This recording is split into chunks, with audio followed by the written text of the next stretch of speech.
રાવલ નેહાબેન પિંકેશ કુમાર. હું હિંમતનગરની વતની છું અને ગાયનેકની વાત કરીએ તો મને છેલ્લા 1 વર્ષથી પિરિયડમાં આવી હતી. એ વખતે થોડી તકલીફ વધારે થતી હતી કે થોડું બ્લીડિંગ વધારે થાય, દુખાવા વધારે થાય. અને હું પોતે ટીચર છું એટલે સર્વિસના લીધે કેવું ટાઈમ નહોતો. વેકેશન આવતું હતું અને થોડી તકલીફ એ વધારે થઈ હતી તો ડૉક્ટરને બતાવવાનું વિચાર કર્યું. અહીંયા હર્ષ હોસ્પિટલમાં હિતેશભાઈનું નામ સાંભળ્યું હતું એટલે એમને બતાવાયા. એમને બધું ચેકઅપ કર્યું.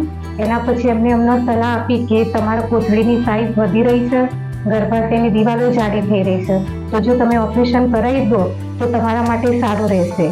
અને મારે કેવું વેકેશન આવતું હતું એટલે પછી અમે જેવું વેકેશન પડ્યું એવું ઓપરેશનનો નિર્ણય લઈ લીધો અને અહીંયા હર્ષ હોસ્પિટલની અંદર મારું ઓપરેશન કરવામાં આવ્યું.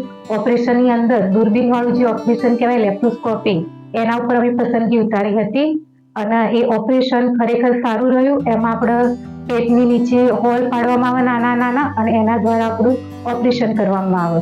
ઓપરેશનની અંદર પછી ખબર પડી ના ઓપરેશન ક્યારે થઈ ગયું. અને જે આપણે CS કરીએ, સીઝર કરીએ તો એ વખતે છેલ્લા 2 સીઝર હતા એ વખતે બહુ તકલીફ પડી હતી, પણ એવી કોઈ તકલીફ આ વખતે પડી નથી. અને લેપ્રોસ્કોપીનું ઓપરેશન ખરેખર સારું રહ્યું.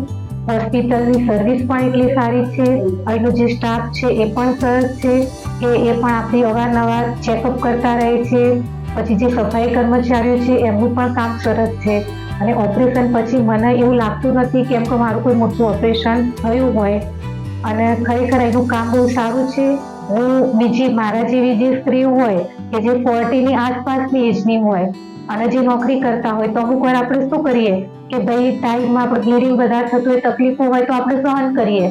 એમ થાય કે દવાખાને નથી જવું, ડૉક્ટર ઓપરેશનનું કહેશે, આ કહેશે, પણ કોઈ પણ ડર રાખ્યા વગર તમને જો તકલીફ હોય તો દવાખાને જાઓ, અહીંયા હર્ષમાં આવો, ડૉક્ટરને બતાવો અને જો ડૉક્ટર કહે કે ઓપરેશન કરવું પડશે તો ઓપરેશન કરાવજો. લેપ્રોસ્કોપી સારું રહેશે, તમને કોઈ તકલીફ નહીં થાય.